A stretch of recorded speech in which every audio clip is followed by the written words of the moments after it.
This is your F.B.I.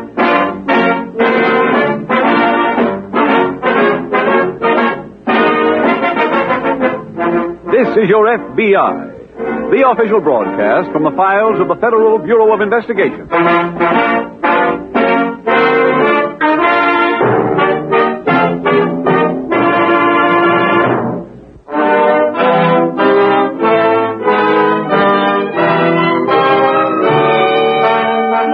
Tonight, the subject of our FBI file, extortion. Its title, The Hollywood Shakedown.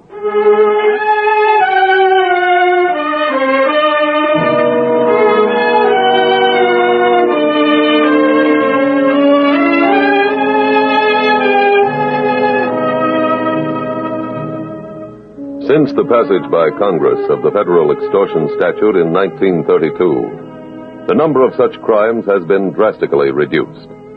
However, it is probably safe to say that some form of extortion is practiced almost daily in some parts of the country. This evening's program is brought to you not to acquaint you with the modus operandi of the typical felon who commits this type of crime, for there is no average extortion case. The circumstances in each instance are different. However, this case history is dramatized in the hope of reaching people who are being victimized by extortioners, and who, through fear, are now keeping it a secret. If this description fits you, protect yourself. Protect everyone except the criminal by instantly notifying the nearest field office of your FBI. Their telephone number is on page 1 of your local directory.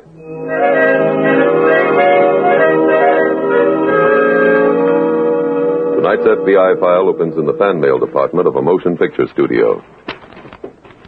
Oh, a letter from my hometown. Somebody was left after you moved? Hey, smell the screen. Nora? Went to school together. What you want? Picture Lionel Butler. Well, let's dig a good one. Okay. Hey, maybe I ought to put a little note to Alice. She'd get a kick out of it. Wonder what she's doing. Nancy, listen. Dear Ruth Elmore, I have received certain information from Bertha Kingman. You know that information I mean, and you also know what would happen if it was made public. I am willing to sell all my material for $10,000. If you agree to pay, put an ad in the papers. Do not go to the police with this. If you do, I will kill you. Where'd you get that? Off the pile. Here's the envelope. Oh, you think it's a crank? I don't know. Where are you taking it? To the super. This is one fan letter Ruth Elmore better answer.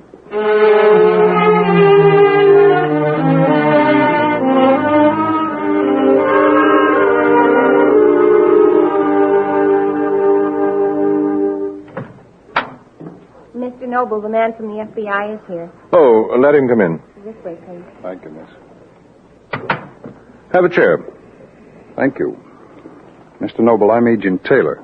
Oh, we spoke on the phone. That's right, sir. You have the note here? Yes. Who's handled it?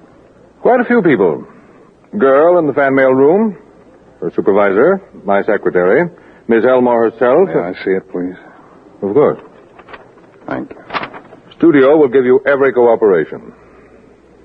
Oh, is Miss Elmore making a picture now? Yes, she's playing Rosalind in As You Like It. All right. Mr. Taylor, did you ask that because you think this is a publicity stunt? No, sir. Good. I assure you it isn't. Miss Elmore doesn't want or need that kind of publicity. Well, as long as we're on that subject, Mr. Noble, I have a request. We'd like to avoid any publicity on this until the investigation is completed. I can promise that. Fine. Oh, and would it be possible for me to see Miss Elmore? Of course. I'll have a boy take you over. All right, thank you, sir. Her trailer is right inside Stage 7. Call if there's anything else you want. The entire studio is at your disposal.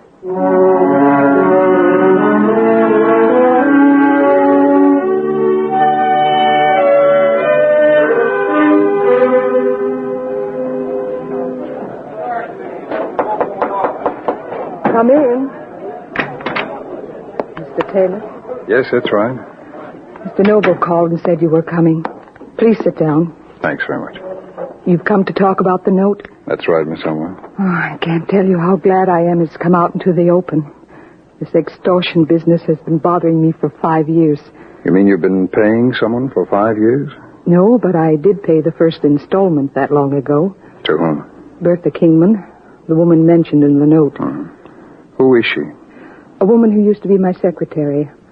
I know I should have gone to the police 5 years ago, but for once in my life I let somebody change my mind. And who was that? The man I was married to at the time. He convinced me the publicity would ruin my career. Where is he now? In Europe, sunning himself on the Riviera with his 5th bride. That eliminates him. Now, who else knew about it? No one. How much did you pay Mrs. Kingman? $500. And believe this or not, Mr. Taylor, everything she threatened to expose was a complete and utter lie. When did you last hear from Mrs. Kingman? 5 years ago. By letter? Yes. Would you know where she lives? I have no idea. I see. Would you have a picture of her? The publicity department has a few. Oh, that's fine. Is there anything else I can do? Yes, Miss Elmore, we'd like you to insert that ad. All right. You see, we may get a lead when you receive instructions for paying. I'll have my secretary call the papers this afternoon. Good. And we'll start an immediate search for Mrs. Kingman.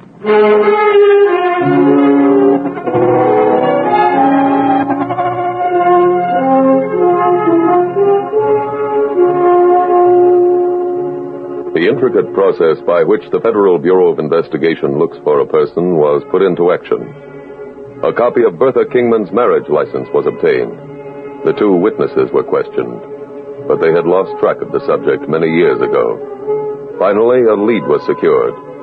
Her address 5 years ago was a modest hotel. Arriving there, Agent Taylor learned Mrs. Kingman had checked out 3 years ago. From the hotel, she was traced to a small apartment building, and finally to a cheap theatrical boarding house on a Hollywood side street. Good morning. Are you the landlady? You can save your breath. We got no vacancies. I don't need another vacuum cleaner, and I never subscribe to magazines. Ma'am, I'm a special agent of the F.B.I. Oh. Here are my credentials. Oh, come in. Thank you. Sorry, but it's only 9:30, and I've been swinging this door so much I feel like a hinge. And that only sounds like an earthquake. That's the Hungarian hussar rehearsing his wrestling match for tomorrow night. Quiet little spot we got here. Yes, it is. Tell me, ma'am, do you have a tenant named Bertha Kingman? What kind of an act does she do? Well, she's not in the theatrical profession, but I understand that she once lived here. Well, then I ought to know her. Well, do you keep a register? Well, I used to till a guy checked in with a talking goat. Well, I have a picture of her that I'd like you to take a look at, if you will. Okay. Do you recognize her? Wait a minute now. She looks familiar. Oh, Bertha Kingman. Oh, yeah, now I remember. She lived here about a month. Would you know where I can find her? I'd like to ask her some questions. Well, that'll be pretty tough. She's dead.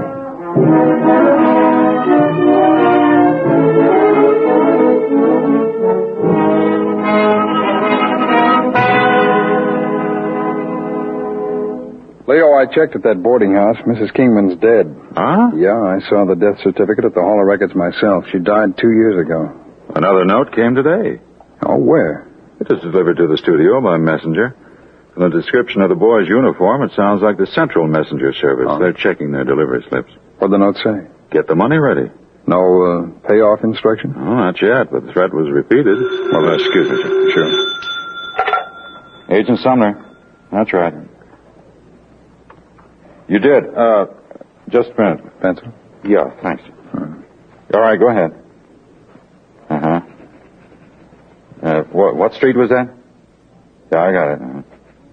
Well, fine. Thanks very much. Yes, I'll wait here for him. Jim, Central Messenger did deliver that note. The boy picked it up from the bartender at this saloon. When?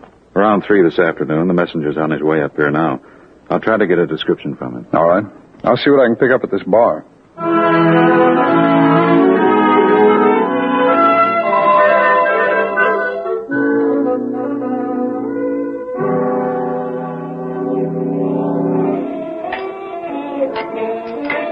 What'll it be, Mac?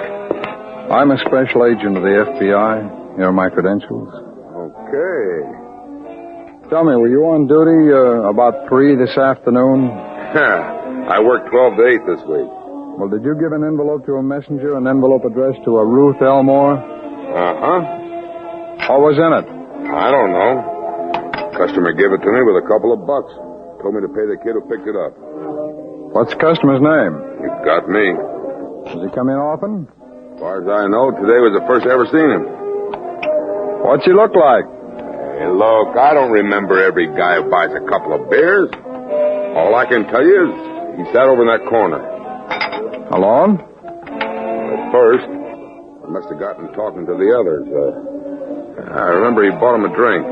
Well, do you know the people he was talking to? Well, yeah, but I don't want to get them into a jackpot. They come in all the time. Look, I just want to ask him a few questions.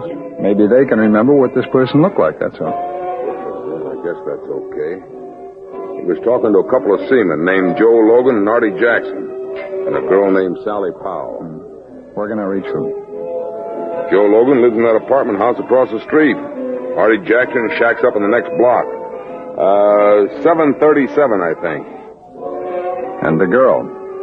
I don't know. She hit town a couple of weeks ago and started hanging around here. I don't know where she's staying. Well, could you have her call me? Call you myself the next time she comes in.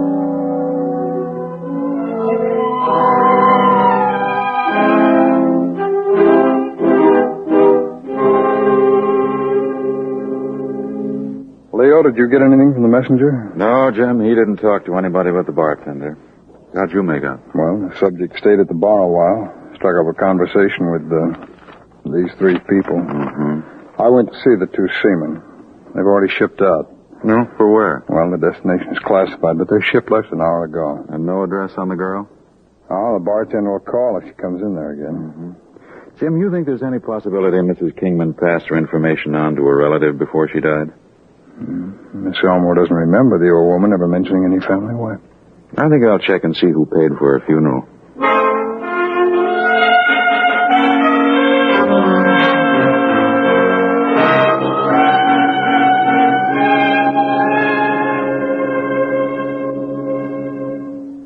Say a day without the other. No, no, Orlando. Men are April when they woo, December when they wed. Maids are maids. I'm sorry. I can't remember the speech. May we please have a few minutes? 10 minutes, everybody. Ruth, take as much time as you want. I'll be all right. Of course you will. You should have seen the rushes this morning. Those boom shots through the trees were wonderful. Mr. Noble? Oh, hello, Mr. Elmore. Taylor. Could I speak with both of you? Can it wait, please? Miss Elmore isn't feeling very well. Have you seen the papers? I haven't even stopped today for a sandwich. Well, the extortion story is all over the front page. In the papers? That can't be. I haven't told anybody about this. Have you, Miss Elmore? No, Ruth, do you mind if Mr. Taylor sees you back to the trailer? not at all. I'm going over to publicity and find out about this. Let's go this way. Oh, I saw your trailer over there. I know. I have something to tell you. I don't want my maid or anyone else to hear it. I'm afraid to trust anyone now. Oh, what happened? I got a call from the extortioner When? a little while ago. He doesn't want the money anymore Why not? because I went to the police. He said he's going to kill me.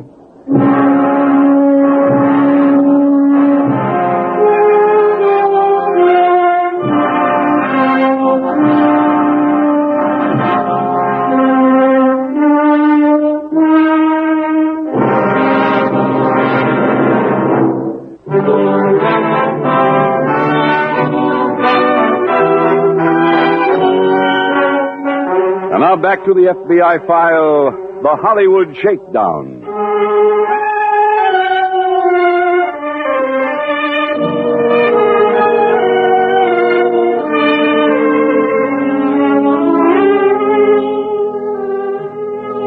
The backgrounds of extortioners show as wide a variety as those of their victims.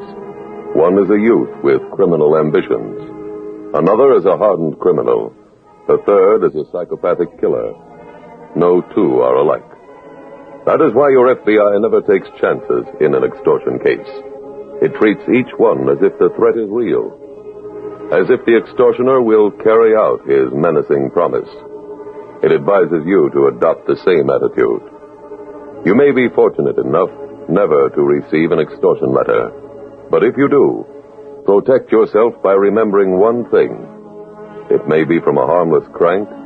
It may be from a criminal intent on money or murder. Don't take any chances. Call your F.B.I.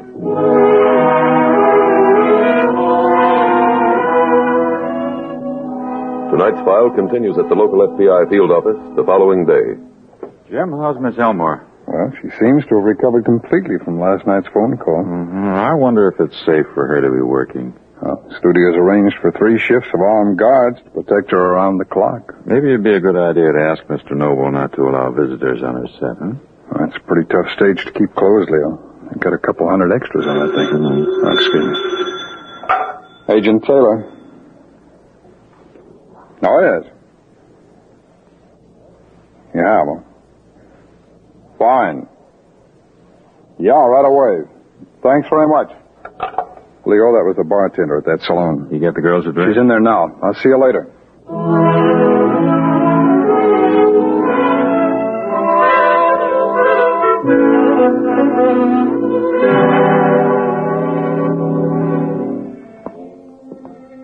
Miss Powell? That's all right. I'm Agent Taylor of the F.B.I. Hi. Come on, sit down. Thanks very much. I hear you want to ask me some questions. That's right. Man you spoke to day before yesterday, I don't know his name, but he talked to you here in the bar. Oh, that's like asking me about which salted peanut I ate. I get to talk to lots of guys.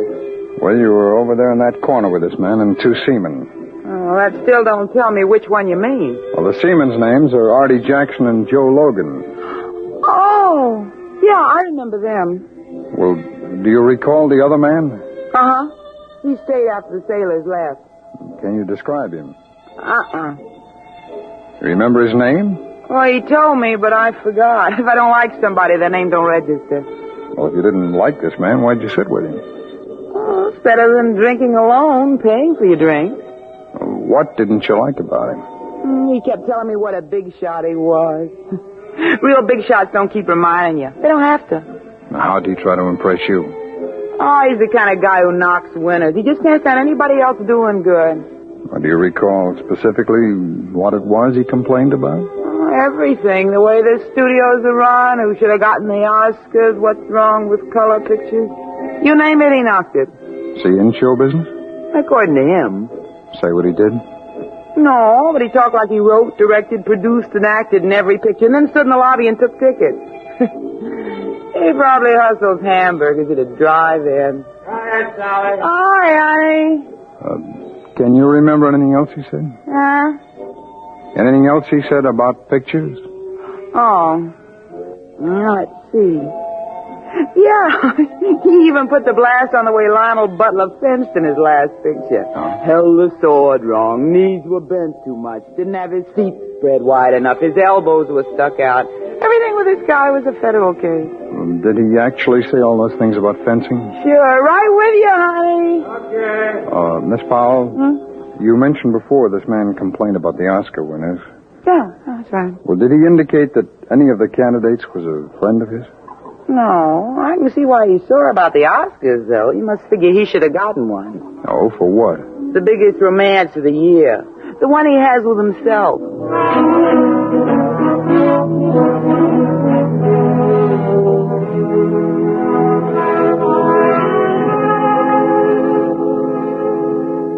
Leo, I just interviewed that girl. Get anything? No description, but she told me a few things that might come in handy. Oh, like what? Well, from her report of his conversation, it sounds like he's in the motion picture business. As what? Well, he could be anything from assistant messenger boy on up. Well, that includes a lot of people. No, I'll get it. Agent Taylor. Oh, yes, Mr. Noble. When? At dinner. Yeah, I see. Oh, who touched it?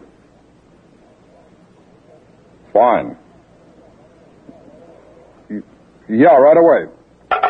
Leo, another note was just delivered to Miss Elmore. This one was left in her trailer while her maid was out. Anybody see who left it? No, but Miss Elmore saw to it that no one except herself touched it. Maybe we can get some prints. Where's the note now? Well, they're holding it at the studio. We'll pick it up and send it on to the lab.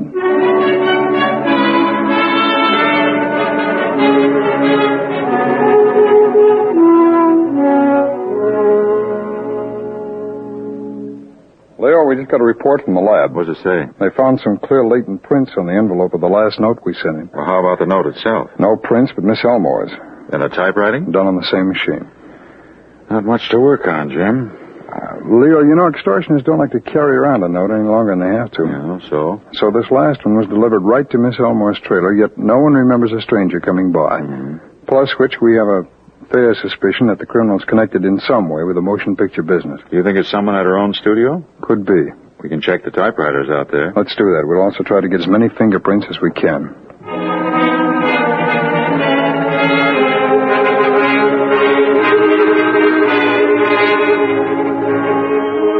Fingerprinting a group of people takes time. So does rounding up sheets of paper all bearing the same message.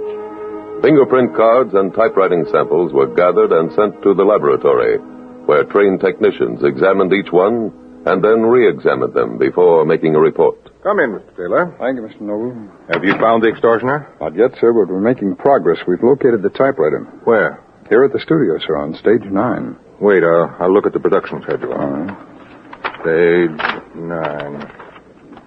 Here it is. That's the newspaper office set. Who would have access to that typewriter, sir? A lot of people, I'm afraid. Everyone working on the picture, and actually anyone at the studio could buy the set when it wasn't being used. Or would there be any chance? Oh, you're looking for me, Leo? Yeah, Jim. We matched those fingerprints on the extortion envelope. They belong to a studio messenger. I just spoke to him. He says he got that note to deliver.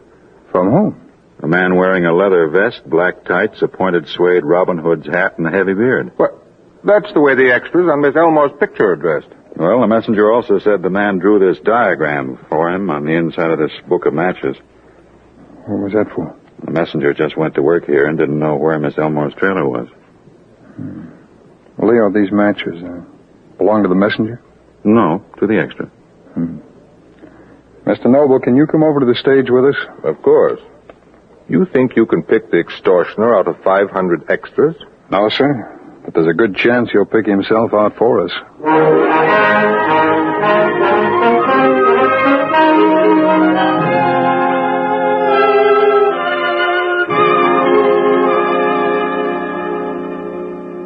If I were a woman, I would kiss as many of you as had beards that pleased me, complexions that liked me, and breath that I defied not. And I am sure as many have good beards and good faces or sweet breath, will for my kind offer when I make curtsy, bid me farewell. All right, print that one. Mr. Taylor, we can try that now. Fine, Mr. Noble. Mr. Taylor, have you found him yet? No, Miss Elmore, but we may in a minute. Attention, extras. Attention, all extras. Please gather on the other side of the moat. Is Mr. Noble doing that? Well, we have evidence the extortioner is an extra. On this picture? That's right. Which one? Well, that's the part we don't know yet. See the man crossing the bridge over the moat? The one in the blue suit? Yes. Well, that's Agent Sumner of our office. Mr. Taylor, shall I go ahead? Yes, Mr. Noble, if you will. Extras, please face this way. We have an additional scene to shoot, and we need a man who knows how to fence. Will all those who do please raise your hands? Mr. Taylor, what's this all about? See the extra that Agent Sumner's heading toward?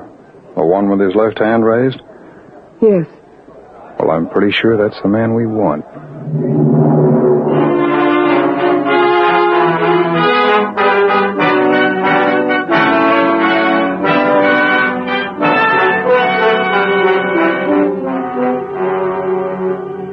A few minutes after Agents Taylor and Sumner began questioning the extra, he made a full confession and explained that he had known Miss Elmore's former secretary and had heard about the original extortion from the old lady before she died. Agents Taylor and Sumner asked Mr. Noble to make the announcements because of two things. The girl at the saloon had mentioned the extortioner's criticism of the fencing form exhibited by an actor whose picture was on the saloon wall. Because the criticism was technical, it seemed probable that the extortioner knew how to fence. Then Agent Taylor noticed that in the book of matches given to the messenger by the extra, all matches had been torn from the left side, indicating that the user was left-handed. When only one extra raised his left hand in answer to Mr. Noble's announcement, he did what Agent Taylor predicted. He picked himself out of the crowd and led to his own arrest.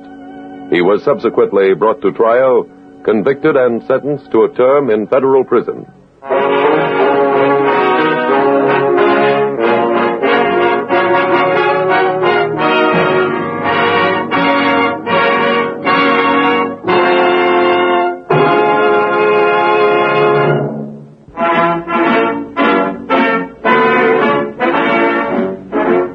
The incidents used in tonight's broadcast are adapted from the files of the Federal Bureau of Investigation. However, all names used are fictitious, and any similarity thereof to the names of places or persons, living or dead, is accidental. This is Your F.B.I. is a Jerry Devine production.